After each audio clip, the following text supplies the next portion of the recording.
Hello again. This is the class for special topic on data analytics. And in this video, I would like to discuss about content-based recommender system.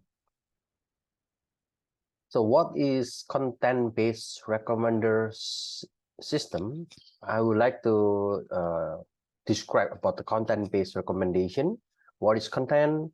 And then I would like to explain the content representation and item similarities. And in this section, we will learn some of the methods for the text mining. We will learn about the time frequency, inverse document frequency, and how we can improve the vector space model. And other things that we are going to learn in the content-based recommendation will be related to how we can recommending items. For example, we can look at the nearest neighbor approach, the Rokio methods, probabilistic method, linear classifier, and some improvement. And at the end, we will summarize all the things that we learned in this section. Okay, now let's start with the content-based recommendation. What is content-based recommendation? When you look at the collaborative filtering, what we already learned in the previous section, we learned about the collaborative filtering or CF. The methods do not require any information about the items. Okay? It means I don't need the item information such as if I want to buy computer, what is the computer? Okay, I don't need the computer specification. I don't need the computer memory information. I don't need the computer hard drive information, and etc. So what I need only the item, which is computer. But it might be reasonable to exploit such information. Okay? So you need to know what is the computer spec, okay? What is the memory, what is the hard drive that you can get when you buy the computer. Okay? In the movie or in books or some other items, we can recommend the fantasy novels to people who like fantasy novels in the past. It means if I know the content, fantasy, then I can recommend the similar novel, which is the fantasy novel, to the same people. Okay. So what do we need? Some information about the available items, such as the genre. So if you know in the movie, we can have the genre. We can say it is the movie content. Okay. For example, whether the movie is a comedy or maybe the movie is a romance and etc. Okay. So this kind of content will be needed for the content-based recommendation. And other things, we need some sort of user profile describing what the user likes. So the user profile, it might be related to the gender, for example, or maybe age, or maybe the person has job or not, and other things. So we want to combine the user profile and some contextual parameters and the product features. So the product features, it is not only the title, but it includes also the genre, maybe the actors and other things. So the idea is show me more of the same what I have liked. So if I have liked something in the past, then I may like it in the future. So it will be in the recommendation component. And once we have the recommendation component, then I can give the recommendation list. What will be the good item for this user? And I can put the score based on the priority, or maybe this is the rank. So the task is to learn the user preferences. We want to learn the user preferences, and we want to locate or recommend items that are similar to the user preferences. Okay. So this is the task for the content base or CB. Okay. So later you will look at some of the short like this CB. It represents the content-based recommendation.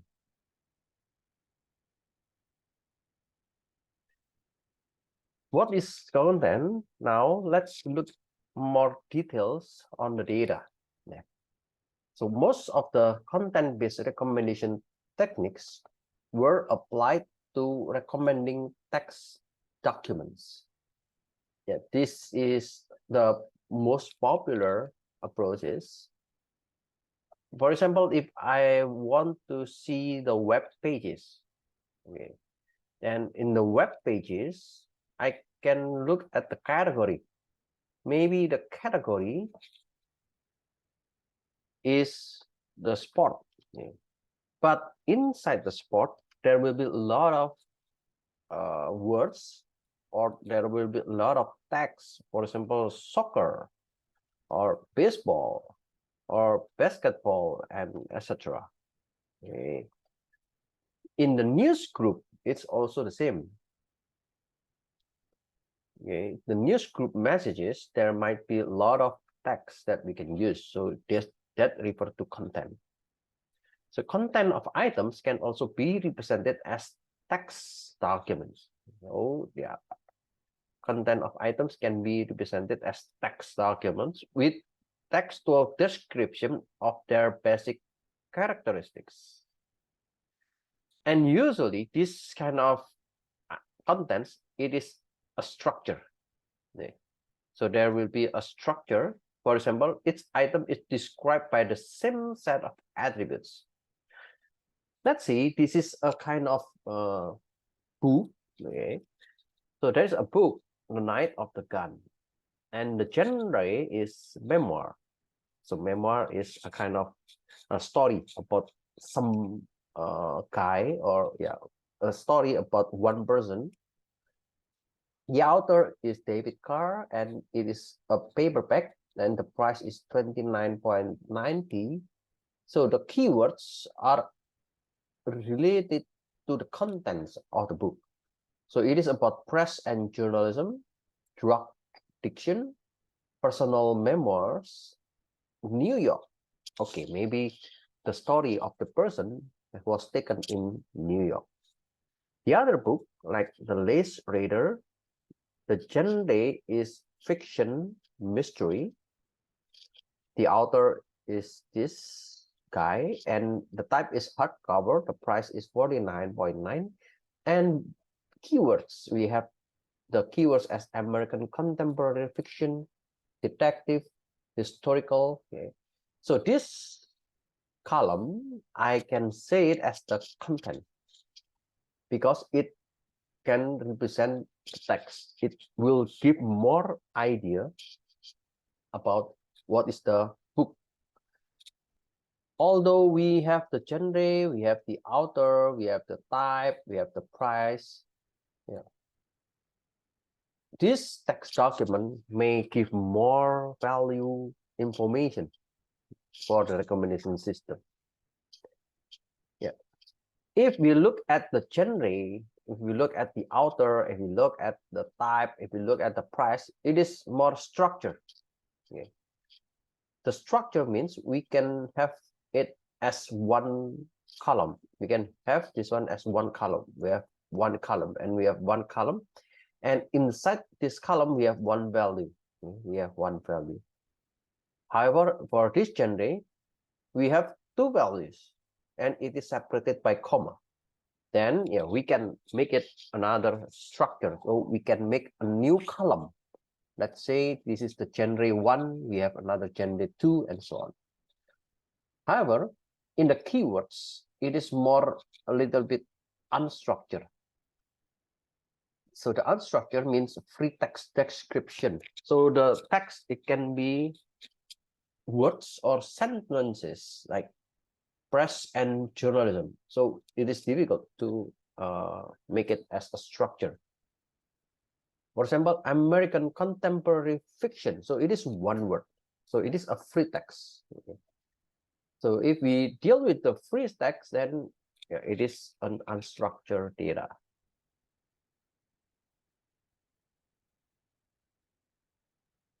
In order to understand the content and the item here, so we need to look at the content representation and the items similarities. Yeah.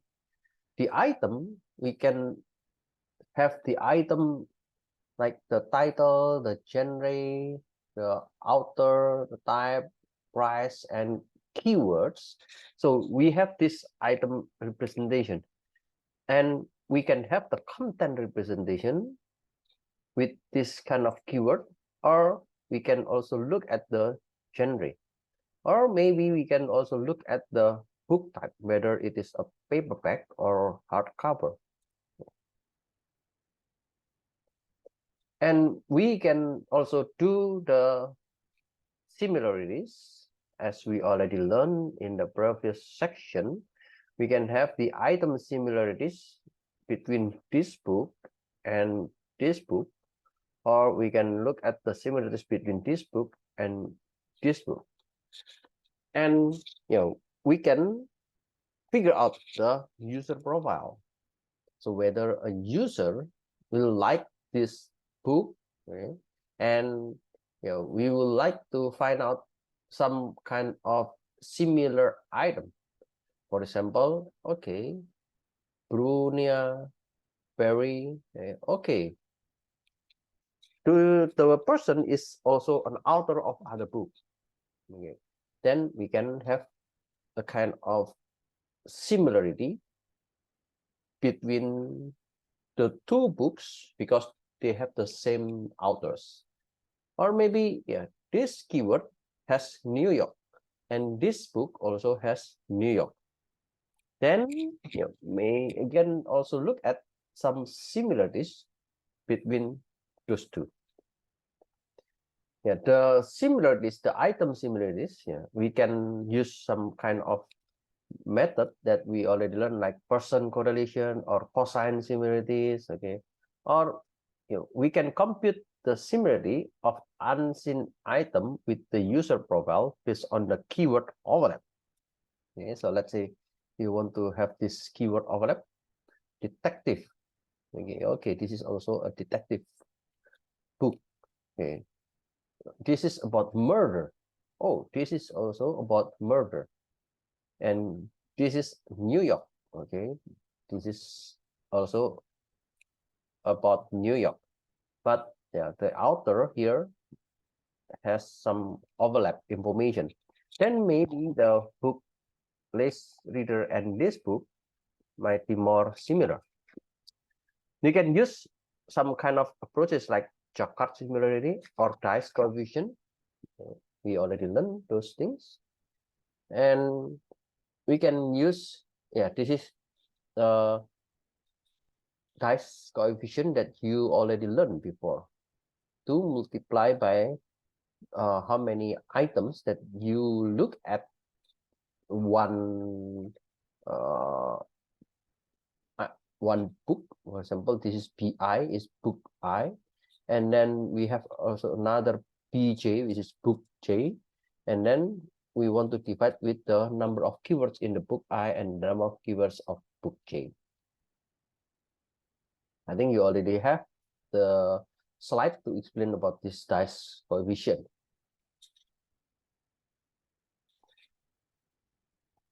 Okay, let me just review a little bit about the dice coefficient. Okay, so this is a revisit.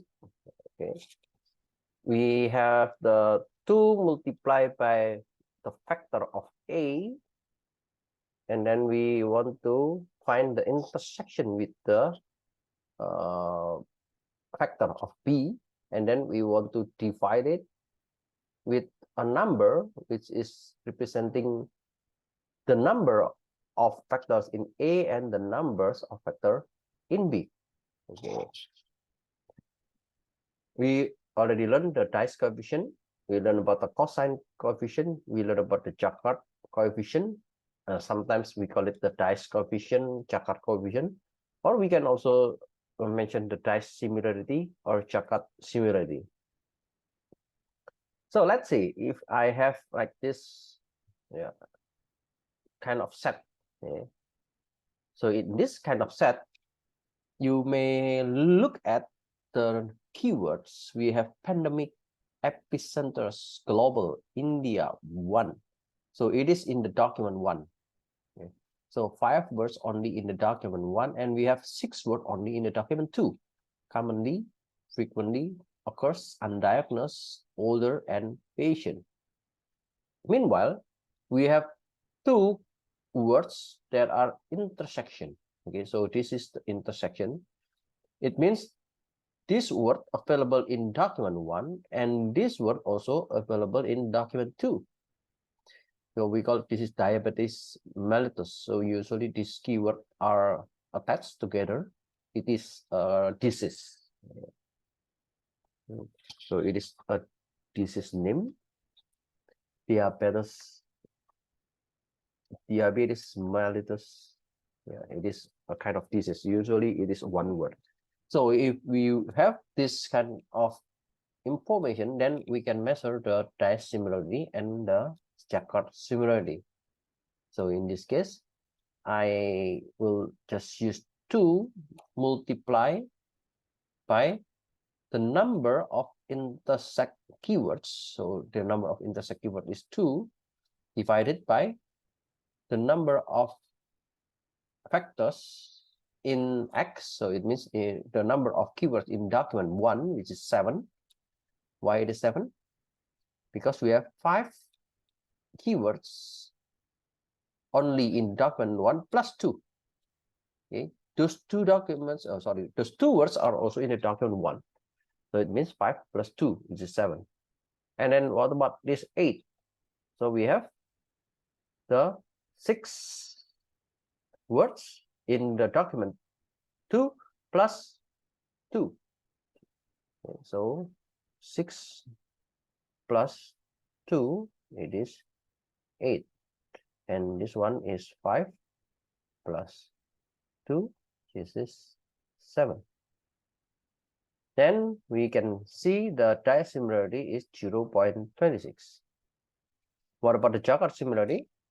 In the Jaccard similarity, we just have the intersect, how many keywords are intersect, and then we divide with the number of X plus the number of items in Y minus the number of intersect between X and Y. So we get the Jaccard similarity is 0.15. Okay. When we already know how to look at the similarities, that's a very simple way to distinguish between the document. But there is another kind of method. We call it the term frequency, inverse document frequency, or we can say as TF idea. Simple keyword representation has its problem. Okay, we already used the keyword only, okay, and some works mention that it has problem, in particular when automatically extracted as not every word has similar importance. Okay.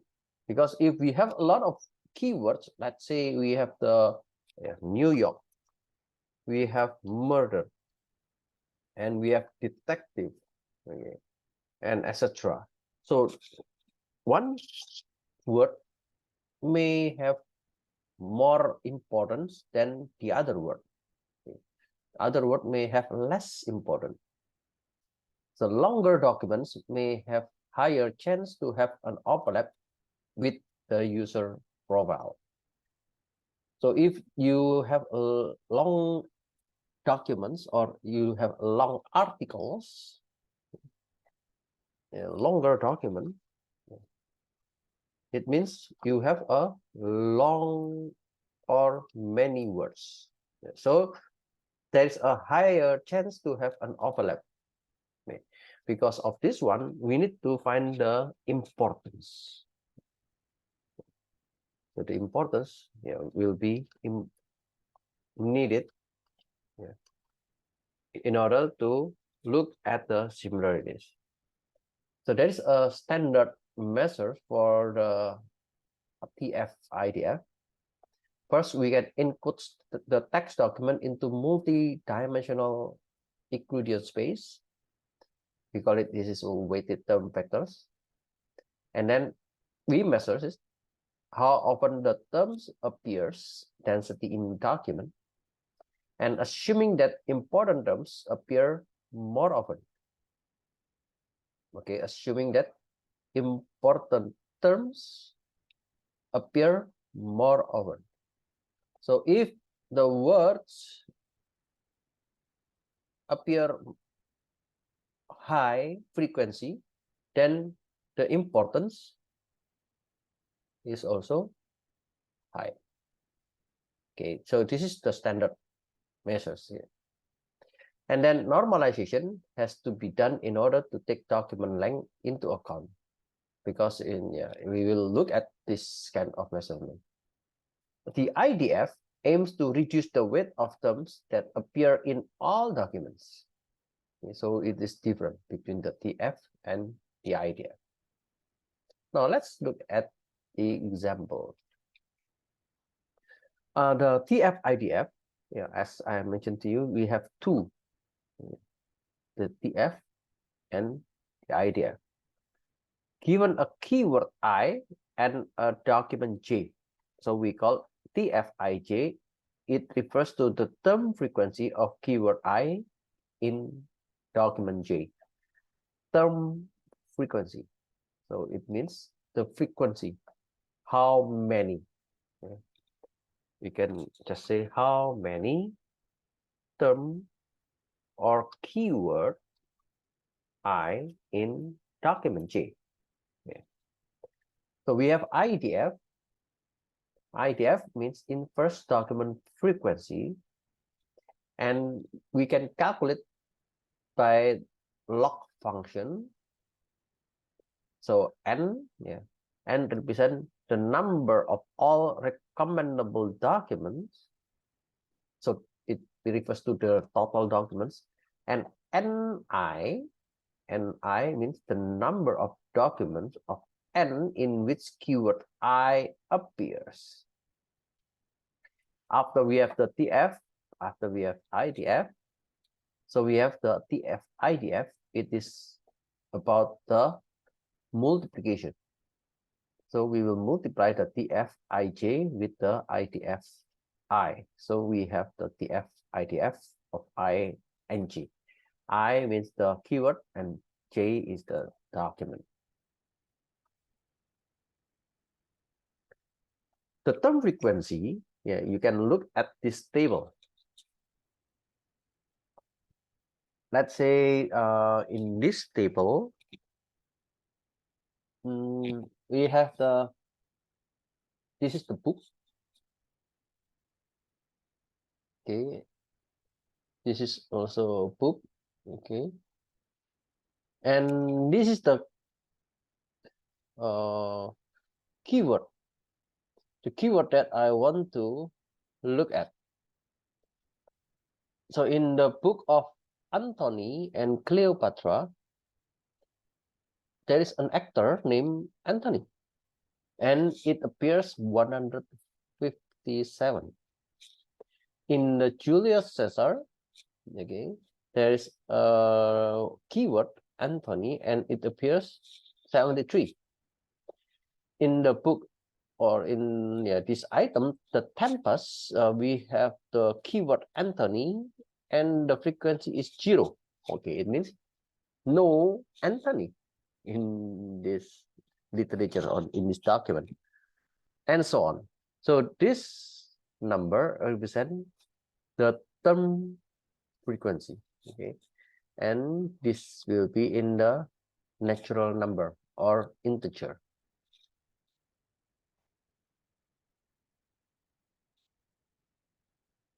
So this factor V dimension, we have 7. 1, 2, 3, 4, 5, 6, 7. There are 7 rows. And then we can combine with the IDF. The IDF refers to how many of those keywords available in the other documents. Okay, so it might be tough to understand this one. I will show you another example which is smaller, and maybe it is easier to understand with the small example. I have 3 documents. Okay, D1, D2, and D3. And we need to calculate the IDF. The document 1, we have the words music is a universal language. The document 2, it has a sentence music is a miracle. And document 3, we have the music is a universal feature of the human experience. So I would like to know how similar between the document 1, 2, and 3. So this is the result from the TF-IDF, and we will look at how we can get the numbers in this table. We need to calculate the TF. What is the TF? TF is the term frequency. Okay, yeah, that's correct. You already know this is the term frequency. And after you know the term frequency, before we calculate the term frequency, we need to look at the details like this one. Let's see, I have a word like this. I have a cat. My cat is very cute. I love my cat. So the word cat, you can see there are 3. Okay. And the word my, we have 2. And the word I, we have 2. Okay. I have only 1. Okay. Is 1, very 1, cute 1. Okay, love is also 1. And okay, you can have this number of unique words. Yeah, the number of unique words means I will have have a cat, and then my, because cat is already available. Now we have is very cute, and then I already available. Love, my is already available. Cat is also already available. Then in total I have 9 unique words. So the TF, what is the TF? In the previous slide, I show you the frequency. Okay. In order to calculate with the TF, IDF, we need to get the fraction. The fraction means the number of times the term appears in documents. So this is using the natural number, or we can have the integer number. So how many times that the word appears divided by the total number of unique terms in the document.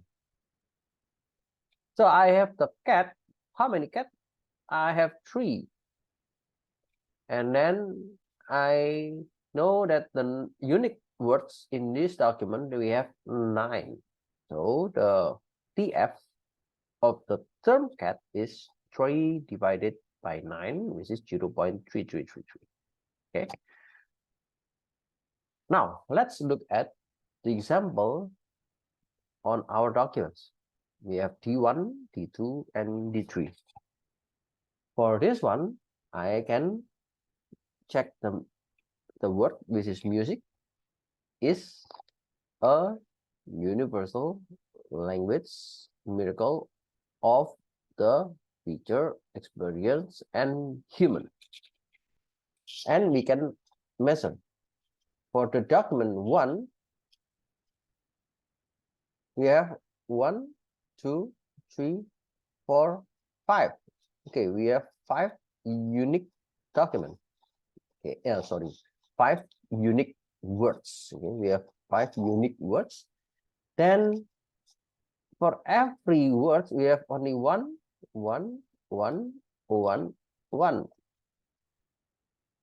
We can get the value. Music is 1 divided by 5. It's 1 divided by 5. This is also 1 divided by 5, 1 divided by 5, 1 divided by 5. What about the second?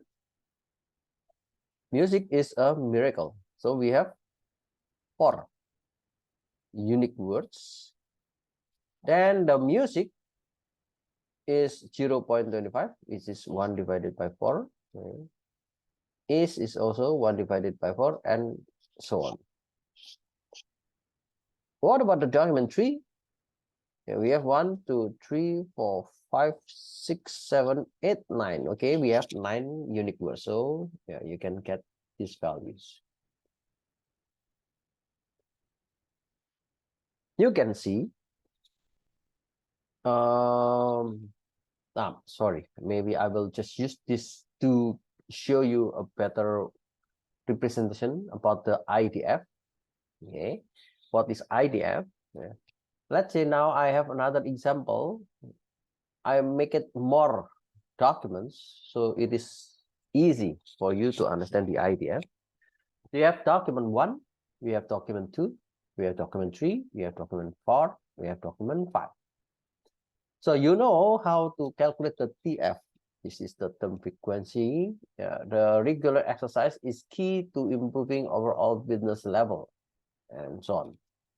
Now we want to focus on the word water. Water covers approximately 71% of the Earth's surface.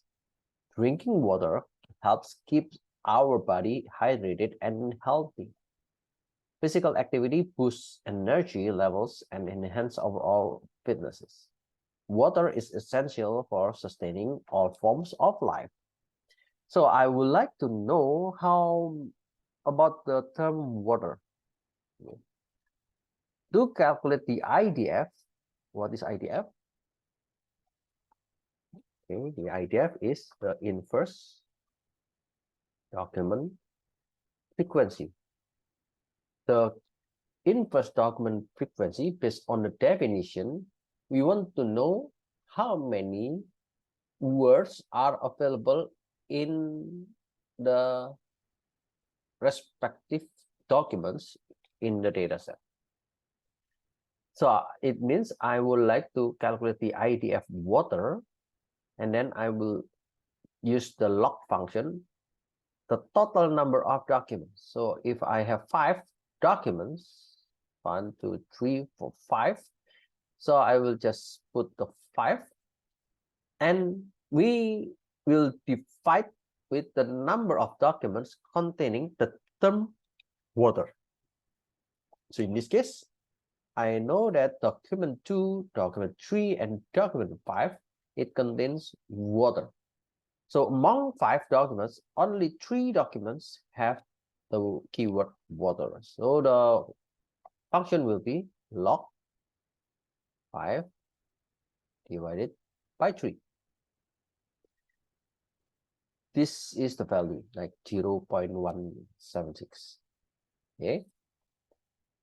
We can do the same with our document. Okay. This is the other document that I mentioned before in the previous example, because I only have 3.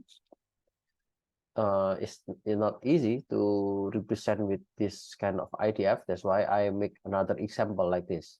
So let's get back to this example. Music is the universal language, music is a miracle, and music is a universal feature of the human experience. Now, I would like to measure the music. What is music? Oh, it is 0. Why? Because we have the log.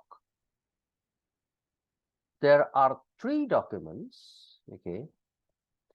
There are 3 documents, and 3 documents contain the word music. We will calculate the log 1, okay, and you can get that log 1 equals to 0. Okay. The same with is and the same with a. So this is also 0 because the words available in every of the document. What about universal? Oh, universal.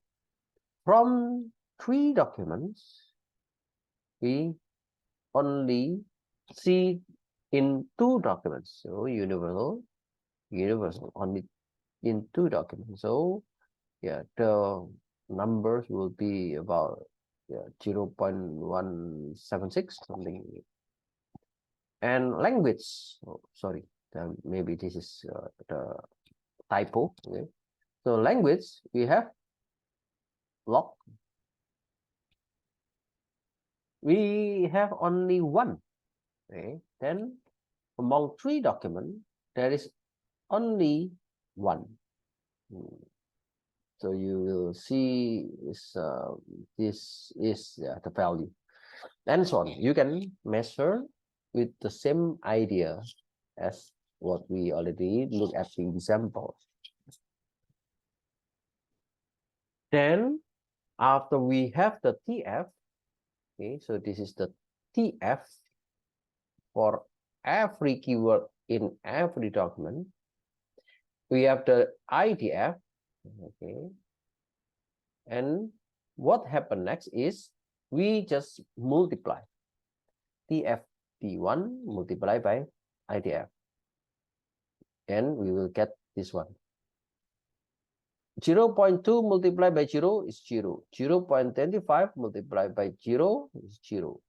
0.11 multiplied by 0, it is 0. Okay. What about this one, the universal? So we have the 0.2 multiplied by 0.176. So we have the value 0.035. In the document tree, we have 0.11 multiplied by 0.176. So the result will be 0.019. And so on. So we will have the factor. Okay, this is the TF-IDF for document 1. This is the TF-IDF of document 2. And this is the TF-IDF of document 3. And we will put this into the document factor. It means that document 1 will have the value 0, 0, 0, 0.035, 0.095, 0, 0, 0, 0, 0, 0. It is based on this column. Okay. So this factor represents the importance of this keyword among different documents. Okay. So we will find the document similarity matching. It is a technique to find similarities between 2 or more documents based on their content. So it helps us to determine how closely related 2 documents are. So if you look at this 0, 0, 0, it means those 2 documents are close enough because the documents contain music is a. So the smaller of the numbers, it shows that those document is closer. In document 2, there's a value in the middle here. So we can see that there is a word that is different with other document, and it distinguished by the keyword miracle. What about the document 3?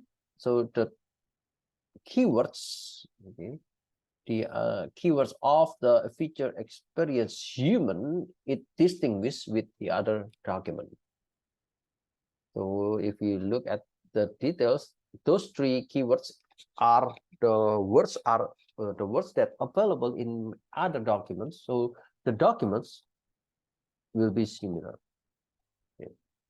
We can use this factor for example, classification, or we can use for clustering, okay, and so on. So we call this is the TF-IDF factor, or sometimes we can say this is the TF-IDF features. Okay. In order to improve this kind of TF-IDF, we need to understand about the factors. The TF-IDF factors, okay, it is usually long and sparse. Long, long. Yeah, if the words or the sentence is too long, okay, if the sentence is too long, okay, then the factors also will be long as well. Okay. And sparse, what is sparse? Sparse means there are many zeros. So you can see from this example, yeah, there are some zeros here, and yeah, there are some zeros here. Why it is zero? Because in the document 2, there are no words of this one. In document 2, there are no words of the feature, experience, and human. Okay, then it will be zero. If you have a lot of zero, then this data is sparse. Okay. Sparse, there are many zero. The other things we need to understand for this TF-IDF is we need to remove the stop words. The stop words, like in English, okay, they will appear in nearly all documents. For example, the, on. So if there are so many like this one,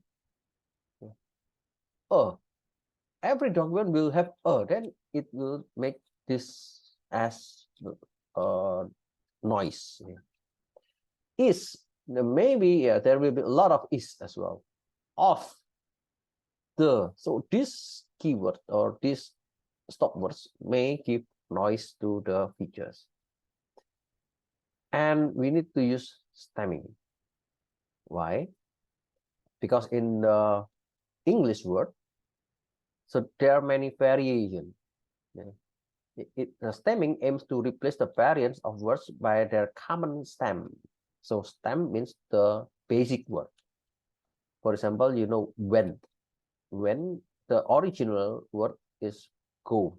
This is for the past, quago. Okay. Or the word stemming, we can just find the basic word, this is stem. Or this is another example of stemming.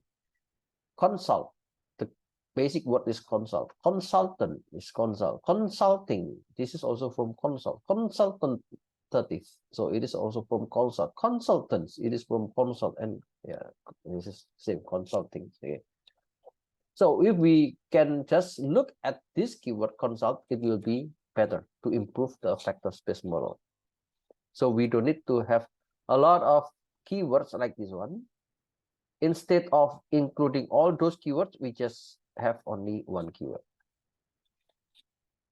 So size will be cut off. Okay. Only use top and most representative words to remove the noise. For example, I would like to use only top 100 words. Then we can improve the vector space models.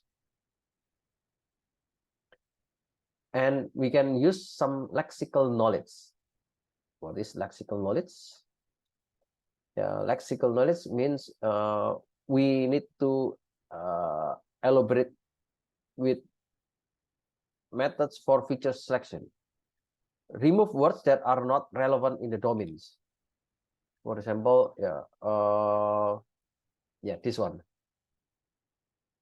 This is one of the example of lexical ambiguity. Best. Do you know what does it mean by best?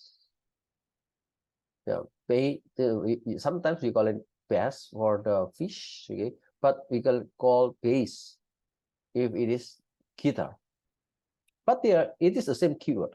This is the same word, bass and bass. You know, duck. Yeah, duck is an animal. Okay. But there's another keyword. Duck represent make it small, make small. Okay. So if the word is not relevant with the domain, then let's remove it.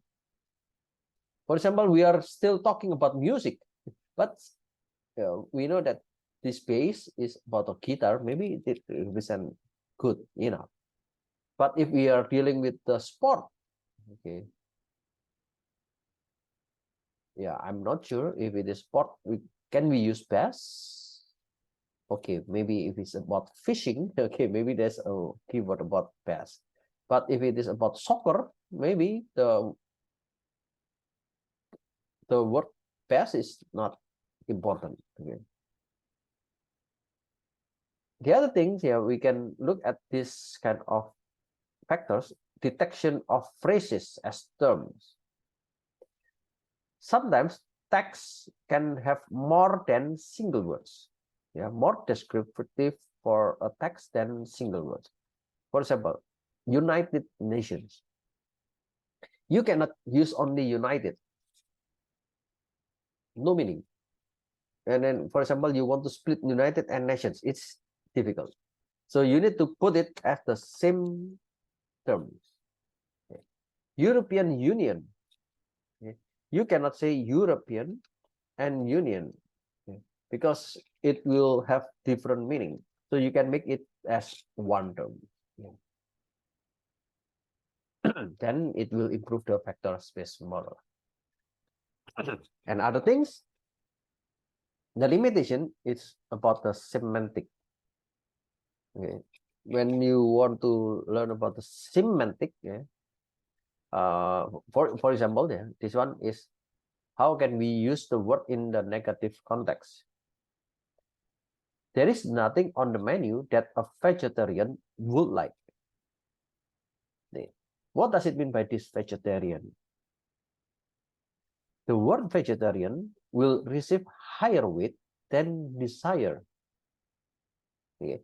Because as you know, from the previous example, if the word is not common, like this one, the word miracle, the word miracle is not common, then the value will be higher. Okay. And the universal, yeah, it is not common, so this also has a high value. In this case, vegetarian might also give a higher value because it is not common, but it is unintended match with a user interested in vegetarian restaurants. So whether it is representing a person who only eat the vegetables, or it is representing about the vegetarian restaurants. Okay. So it's a little bit ambiguous. Okay. It's a little bit vague. Okay. Emehada. Okay. Then this kind of semantic, we need to that it is a limitation when we use the TF IDF. Okay, this is the first video. I will stop here and I will continue with the next video.